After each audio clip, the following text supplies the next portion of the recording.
둘째 날 하나님 말씀은 마태복음 26장 26절에서 30절 말씀입니다. 46페이지 26장 26절입니다. 우리 같이 한 목소리로 읽도록 하겠습니다.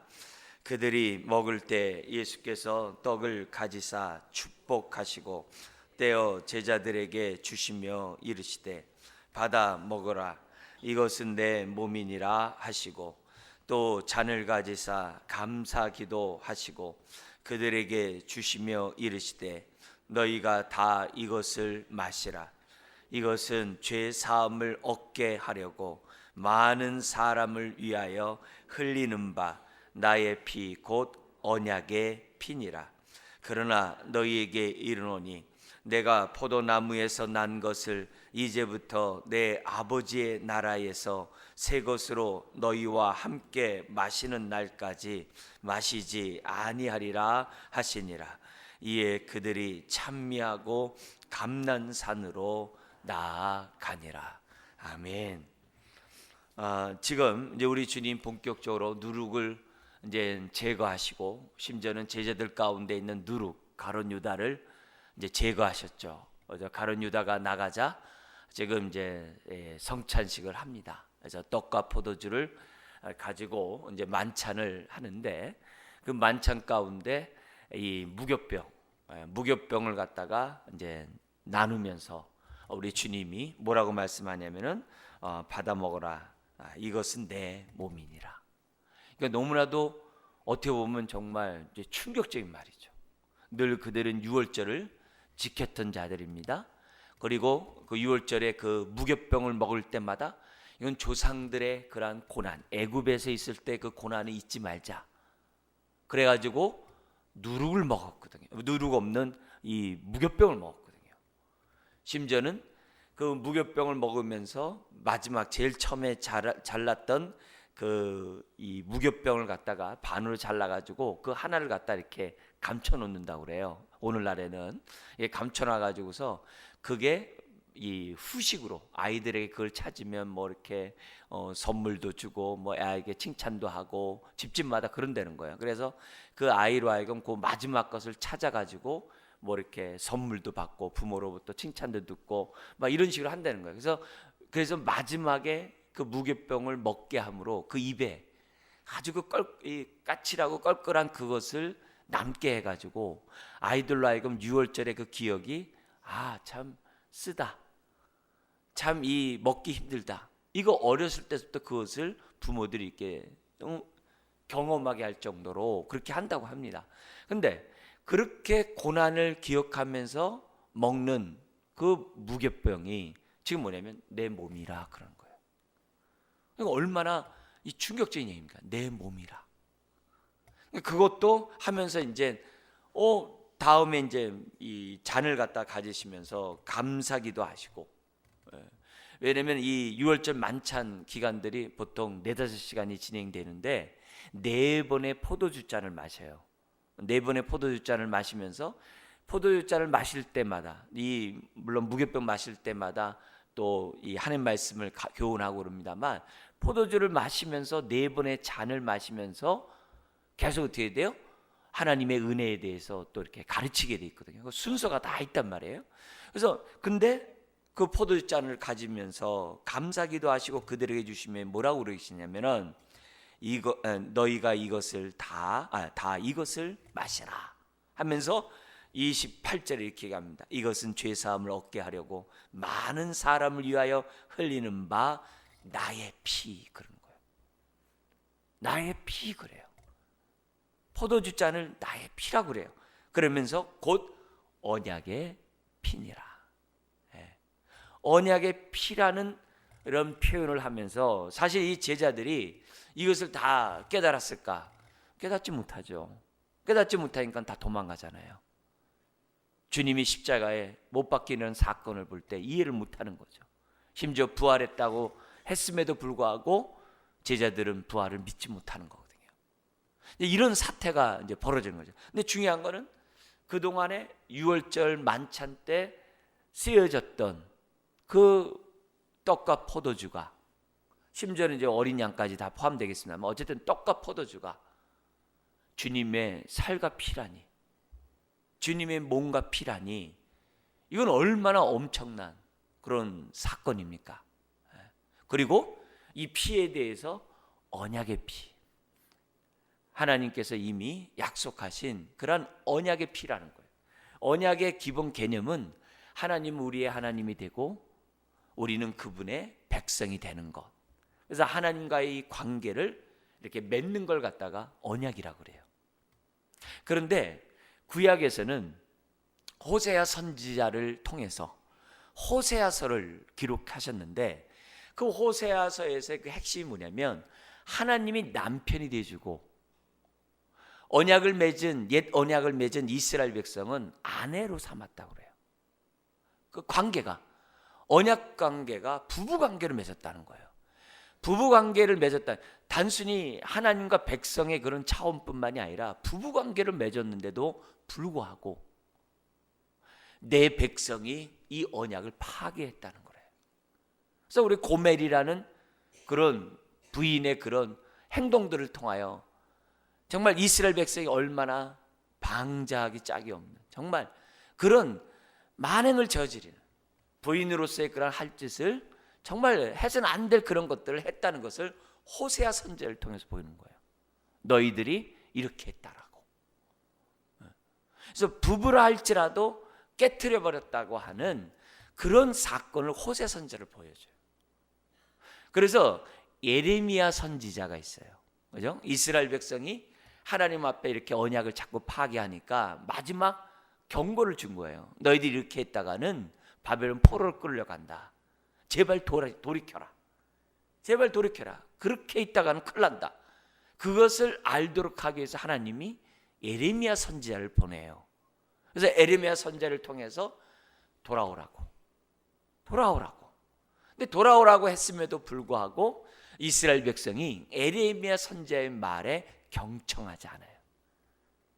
돌아서지를 않아요. 1차, 2차 바벨론 포로가 침공이 있어서 포로로 끌려갔음에도 불구하고 돌이키질 않아요. 그래서 완전히 이제 계약이 파괴되는, 언약이 파괴되는 그런 상황을 이스라엘 백성이 이제 3차 침략을 통해서 경험하게 되는 거예요. 자, 그때 예레미야 선지자가 하나님의 마음을 보여줍니다. 하나님의 마음을 보여주는데 그게 예레미야 31장 31절에서 34절이에요. 31장 31절 34절에 예레미야 선지자가 하나님의 마음을 뭐라고 했냐면 나 여호와가 말하노라 하면서 뭐라고 했냐면은 내가 너희들과 새 언약을 맺을 것이다. 하나님이 이제 선언하는 거예요. 새 언약을 맺을 것이다. 그런데 이 언약은 과거 옛날에 맺었던 옛 언약과 다르다. 옛 언약은 내가 너희의 남편으로서 언약을 맺었지만 너희들이 이 언약을 깨트려 버렸다. 그러나 내가 새롭게 맺는 이 언약은 과거의 언약과 같지 않다. 그러면서 무슨 얘기 하냐면은 그때는 작은 자나 큰 자나 다 나를 알 것이다. 그래서 누가 선생이나 주변 사람이나 부모가 뭐라 그러냐면 여호와를 알라고 말하지 않을 것이다. 왜냐? 작은 자나 큰 자가 모두가 다 나를 알게 될 것이기 때문이다. 이런 얘기를 해요. 그러면서 뭐라고 얘기하냐면은 내가 너희들의 모든 악행을 제하고 모든 죄를 사할 것이다. 이런 메시지를 갖다가 예레미야 선지자가 예레미야 31장 31절 34절에 예언을 합니다. 그런데 그 예언이 그 당시 사람들은 한쪽 귀 듣고 한쪽 귀 흘려버렸어요. 그런데 예수님이 지금 6월절 만찬을 하시면서 예레미야 31장 31절 34절을 끄집어내서 오늘 주님은 무교병과 포도주를 먹고 마시는 그 시간에 예레미야 선지자가 예언했던 그 예언의 말씀을 갖다가 지금 뭐냐면 들여대고 있는 거예요. 그리고 또 우리들에게 뭐예요? 알려주고 있는 거예요. 결국 새 언약은 어떻게 맺었느냐? 달리 맺은 것이 아니라 주님의 살과 피로 맺었다는 거예요. 그리고 옛 언약은 돌비에다가 하나님의 언약의 말씀 십계명을 기록했지만 새 언약은 마음 신비에 하나님의 말씀을 새겨 놓는다고 그랬어요. 근데 우리 마음에 하나님의 말씀을 새겨 놓는 게 뭘로 새겼냐? 사람의 손으로 새기지 않고 마음이니까 성령으로 하나님의 영으로 세워 놓는다 그랬어요. 그래서 오늘 저와 여러분들이 예수 그리스도를 믿는 순간 다 성령의 기름 부음을 받는 거예요. 그래서 요한일서 같은 데서 뭐라 그래요? 너희들 가운데 누가 스승이고 누가 제자인 자가 없다. 다 너희들이 성령으로 말미암아 나를 알게 될 것이다. 또 알 것이다. 이렇게 말씀하신 거예요. 그래서 새 언약 백성은 이제는 어떻게 돼요? 하나님과 우리의 관계가 남편과 아내의 관계도 아니고 어떤 관계예요? 하나님이 내 안에. 부부는 사실 이렇게 뭐예요? 돌았으면 그만이잖아요. 근데 그게 아니라 하나님과 우리와의 관계 속에서 그것보다 더 심화된 하나님이 우리 안에, 내가 하나님 안에. 우린 그것이 어떻게 돼요? 주님이, 우리 예수님 말씀했어요. 볼지어다 내가 문 밖에 서서 두드리니 누구든지 내 음성을 듣고 문을 열면 내가 그에게로 들어가 그로 더불어 먹으리라. 그러면서 무슨 얘기예요? 내가 너희 안에, 너가 내 안에. 요한복음 15장의 포도나무의 비유가 그것을 얘기하는 거거든요. 그래서 내 안에 성령님이 계심으로 하나님의 마음을 헤아리는 거예요. 하나님의 뜻을 분별하는 거예요. 그래서 구약 시대에 옛 언약 백성과 달리 새 언약 백성은 다 성령이 안에 계셔서, 그래서 더구나 또 뭐라 그래요? 성령의 전이라고 또 얘기하거든요.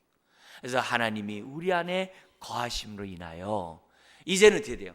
과거 이스라엘 백성들처럼 불순종하고 자기 마음 자기 뜻대로 살아가는 그런 인생으로 우리를 내버려 두지 않겠다라고. 그래서 하나님의 아예 우리 안에 들어오심으로 호세아 선지자가 그 고멜, 자기 부인 고멜 찾으러 굳이 나갈 필요가 없는 거예요.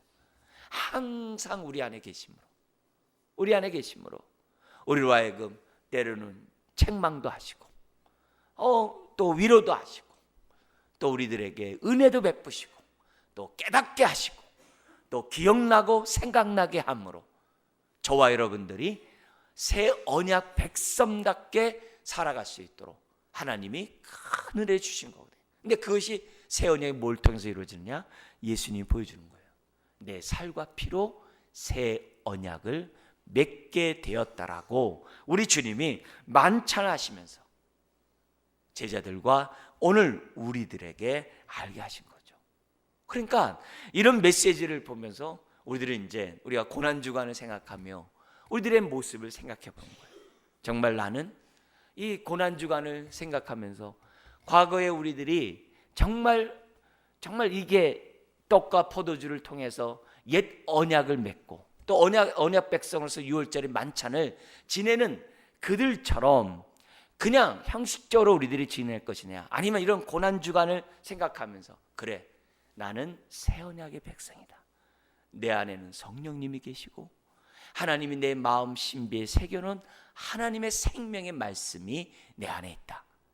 내가 이렇게 새 언약 백성이 될 수 있었던 것은 주님의 살과 피 때문이다. 채찍에 맞아 정말 찢어진, 뜯겨진 그 살을 내가 먹음으로 내가 영생을 얻었고 주님이 흘리신 그 피 때문에 내가 죄 사함을 받았다. 이 은혜가 얼마나 귀하고 크고 감사한가. 이런 마음 속에서 우리가 고난주간을 지내고 있는가. 오늘 이 새벽에 다시 한번 우리들이 하나님 앞에서 또 십자가 앞에서 나의 영적 상태를 돌이켜보고 정말 나의 현주소를 생각하고 정말 하나님 앞에 우리의 마음을 드리는 이 시간이 되어야 될 줄 믿습니다. 여러분, 우리가 지금 고난주간을 지내면서 과거의 고난주간처럼 우리들이 고난주간 지낸다면 그건 옛 언약 백성과 다를 바가 없어요. 더 나아가서 내 안에 계시는 이 성령님이 고난주간을 맞이해서 한번 돌이켜보는 거예요. 나에게 얼마나 성령의 충만한 가운데 내가 오늘 있는가. 여러분, 성경을 우리가 알고 또 새 언약에 우리에게 주신 그런 하나님의 그런 마음을 헤아린다면 성령 충만하지 않는 게 죄예요. 왜냐하면 성령 충만하지 않으면 새 언약 백성대로 살지 못해요. 성령 충만하지 않으면 우리들의 삶 속에 살과 피를 먹고 마시는 이런 삶이 계속 은혜 가운데 진행되지는 못해요. 진행되지는 못해요. 성령 충만한 사람들이 십자가를 날마다 봄으로 어떻게 돼요? 옛사람을 못 박아버리고 새 사람을 덧입게 돼 있어요. 우리가 성령 충만해지만이 주님의 살과 피를 먹고 마실 때마다 내 영이 부유하고 들어오면 나가면 꼴을 얻고 양으로 생명없고 풍성하다는 그 은혜를 맛보며 살 수 있거든요. 그래서 우리가 성령 충만하면 내가 죄를 져야지만 죄가 아니라 죄를 져야지만이 내가 어떻게 돼요? 하나님 앞에 성령을 소멸하고 그런 것만이 아니라 성령 충만하면 내가 어떻게 돼요? 누리지 못하는 것이 죄라는 것을 알게 돼요. 성령 충만하지 않으면 하나님 말씀이 내 안에서 역사하지 않는 것이 죄라는 것을 어떻게 돼요? 깨닫게 돼요. 그래서 우리들이 신앙생활하면서 그냥 세상 사람처럼 흘러가는 이것이 얼마나 큰 죄악인지를 성령 충만하면 헤아리게 돼요. 깨닫게 돼요. 그래서 우리가 이런 고난주간을 통해서 내 모습을 보는 거예요. 나는 얼마나 하나님의 마음을 깨닫고 있고 나는 얼마나 주님의 눈에서 눈물이 나지 않도록 나는 살아가고 있고 나는 얼마나 내 삶을 볼 때마다 주님이 기쁨을 이기지 못하는 삶을 살아가고 있는지 내 모습을 볼 수 있도록 정말 우리가 이런 고난주간을 다시 한번 우리들이 생각해야 하는 거죠. 우리가 항상 우리가 첫사랑을 기억하라고 그러잖아요. 첫사랑 가운데 머무는 게 이게 얼마나 참 이게 한편은 귀하지만 한편은 안타깝습니까? 왜요? 그리스도의 장사한 분량까지 자라가라고 그래서 성령이 우리에게 주셨잖아요. 그런데 내 삶이 첫사랑을 계속 기억해야만 할 정도로 내 삶이 정말 육체의 삶을 살고 정말 우리가 어린아이 같이 미성숙한 삶을 살아간다고 한다면 참 끔찍하겠죠. 그러나 우리 좋은 의미에서 첫사랑의 좋은 의미에서 이런 고난주간을 통해서 다시 한번 내가 십자가를 통하여 주님의 사랑을 경험했던 그 시간을 다시 한번 기억하고 하나님 그 마음이 회복될 뿐만이 아니라 그 마음이 계속 충만해서 내 안에 주님이 계시고 내가 주님 안에 있는 이런 삶이 정말 나의 실생활 속에서 경험될 수 있도록 나에게 은혜를 달라고 부르짖어야 것이 바로 우리가 이 고난주간이라고 말씀드릴 수 있는 거죠. 자, 이런 가운데 오늘 이 말씀을 우리가 좀 더 우리가 보기로 원하는데요. 여기서 보면은 주님은 자신의 몸을 통해서 뭐냐면은 이 떡을 받아 먹으라고 말씀을 해요. 근데 어제도 제가 말씀드렸습니다만 이게 이 무교병이 어떤 의미가 있냐면 생명의 떡이라는 의미가 포함되어 있다고 그랬어요. 이스라엘 백성은 진설병을 갖다가 하나님 앞에 이제 12덩어리를 이 성전에 성소에 올려드립니다. 근데 이 무교병을 올려드리는 그 이유가 뭐냐면은 모든 생명은 하나님께로부터 온다는 의미에서 무교병을 올려드려요. 진설병을 올려드려요. 왜냐하면 사람이 그 떡을 먹어야 생명이 유지되잖아요. 그런 것처럼 이스라엘 백성들은 모든 생명이 하나님께로부터 온다는 그 믿음의 고백을 진설병을 통해서 합니다. 그래서 이스라엘 백성들은 이 생명의 진설병 올린 그것에 대해서 기본적으로 생명의 빵이라는 생각을 갖고 있어요. 그래서 진설병을 올릴 때 그냥 둥그렇게 올리는 것이 아니라 이렇게 네모나게 해가지고서 그 귀퉁이에다 이렇게 번제단에 있는 그 뿔의 모양을 갖다 이렇게 붙여놓는다 그랬어요. 예? 그렇게 붙여놔서 쌓아놓는다 그랬어요. 왜냐면 그 뿔에 어린 양의 피를 바름으로 죄사함과 생명을 얻었다는 것이 제단의 뿔의 상징이거든요. 그래서 이 생명의 떡으로 거기다 뭐냐면 뿔을 양 네 귀퉁이에 뿔을 맞는 그 진설병을 갖다가 하나님 앞에 올림으로써 그들은 뭐냐면 하나님의 은혜 때문에 자신들이 생명을 얻었다는 그런 내용의 그 신앙 고백이 빵과 함께 고백을 하는 거예요. 그것을 기본적으로 유대인들은 다 알고 있어요. 여기서도 그런 생각을 갖다가 우리 주님이 떼면서 뭐냐면 이것이 바로 내 몸이다. 그런데 이 사건을 갖다가 요한복음 6장에서는 해석을 해 주셨어요. 이 생명의 떡이다라는 것으로 끝나는 게 아니라 요한복음 6장에서는 우리들이 주님이 하신 이 말의 의미를 이미 어떻게 돼요? 오병이어의 사건을 통해서 해석해 줬어요. 그러니까 이 사건 그 전에 우리 주님이 하신 거죠. 뭐라고 얘기하냐면은 오병이어 역사를 여러분 잘 아실 거예요. 오병이어 역사를 일으키면서 과거 너희 조상들은 광야에서 만나를 먹었어도 죽었거니와 내가 너희에게 주는 떡은 영원히 죽지 아니하리라. 그 말씀을 하셨어요. 그러니까 그 말씀 속에서 제자들은 다 깨닫지 못했어요. 그 말이 무슨 말인지. 오늘 주님이 지금 뭐냐면 이 무교병을 나누면서 이것은 내 몸이다. 이것을 받아 먹어라. 이런 말씀을 우리 주님이 함으로써 어떻게 돼요? 연결이 되는 거예요. 물론 성령님이 그들 가운데 오셔서 깨닫게 해서 다 깨달았죠.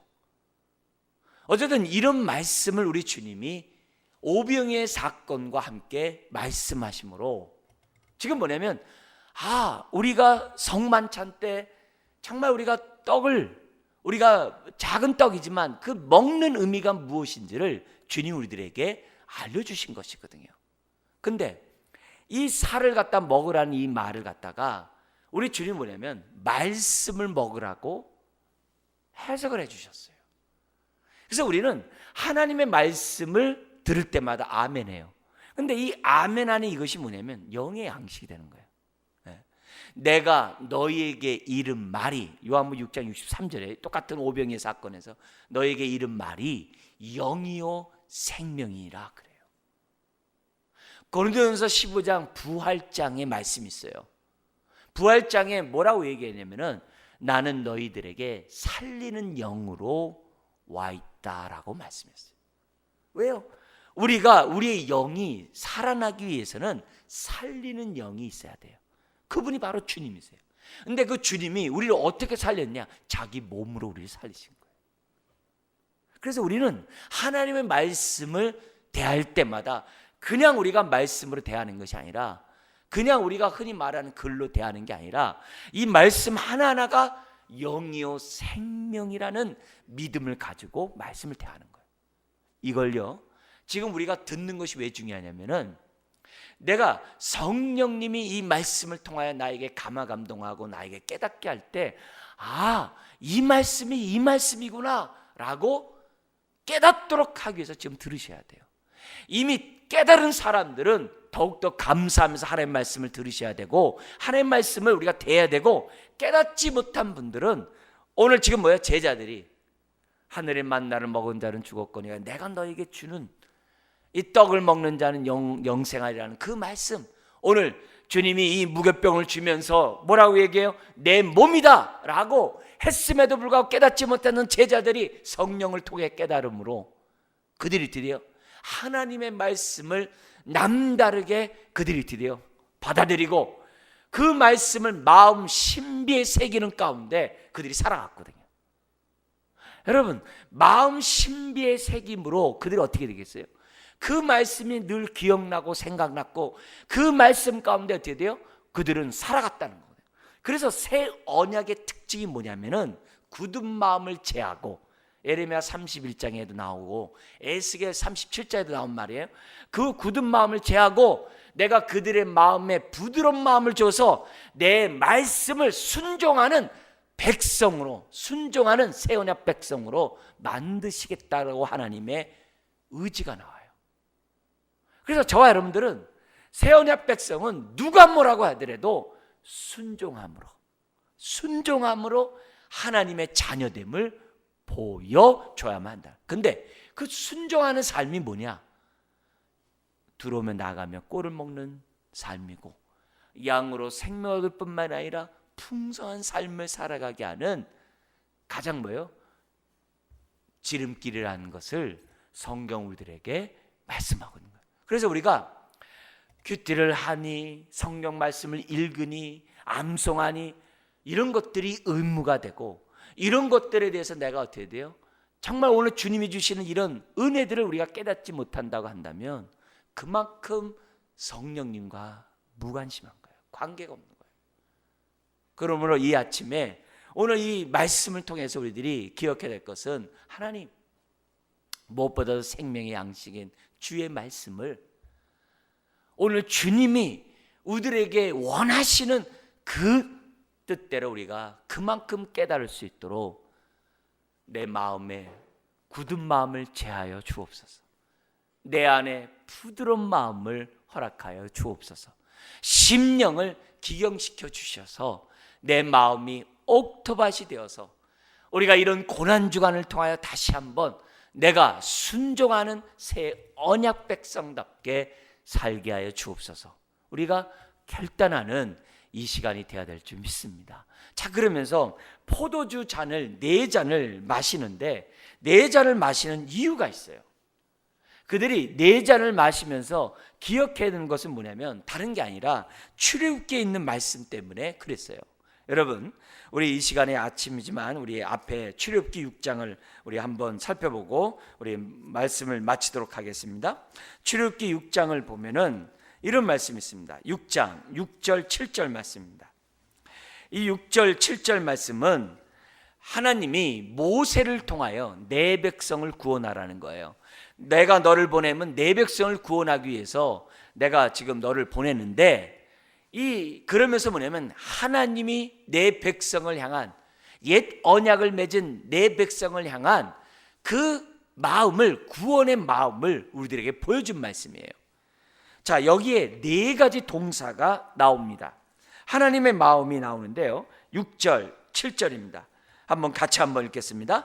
그러므로 이스라엘 자손에게 말하기를 나는 여호와라. 내가 애굽 사람의 무거운 짐 밑에서 너희를 빼내며 그들의 노역에서 너희를 건지며 편팔로 여럿이 큰 심판들로서 너희를 속량하여 너희를 내 백성으로 삼고 나는 너희의 하나님이 되리니 나는 애굽 사람의 무거운 짐 밑에서 너희를 빼낸 너희의 하나님 여호와인 줄 너희가 알지라. 여기서 4가지 동사가 나와요.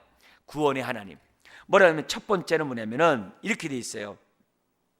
여호와라, 나는 여호와라. 내가 애굽 사람의 무거운 짐 밑에서 너희를 뭐 한다고요? 빼내며 원수 사탄 마귀 손에서 빼내며 죄와 사망의 그늘에서 빼내며. 두 번째, 그들의 노역에서 너희를 건지며. 빼낼 뿐만 아니라 완전히 건져줍니다.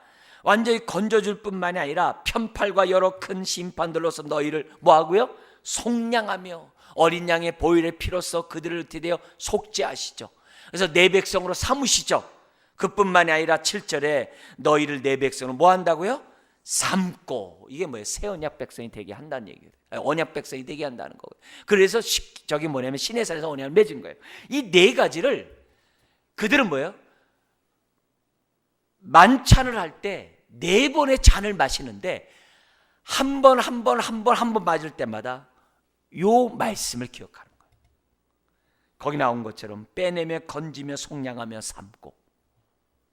오늘 우리가 이런 고난주간을 우리가 맞이해서 우리가 성만찬도 할 거예요. 그렇죠? 우리가 이 부활절을 합니다만 이런 시간을 통하여 십자가를 통해서 주님의 피를 통하여 우리에게 해낸 일이 뭐냐 이게요.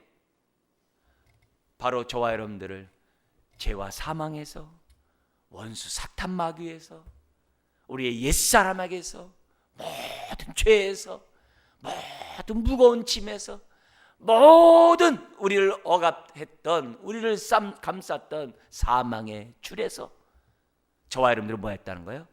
구원했다는 거예요. 그래서 우리는 십자가를 바라볼 때마다 이런 말씀 또 예수님이 하셨던 그 자유케 하신 그 은혜들을 생각하면서 우리는 어떻게 돼요? 누려야 돼요. 자유의 삶을 살아야 한다는 것을 우리에게 보여줍니다.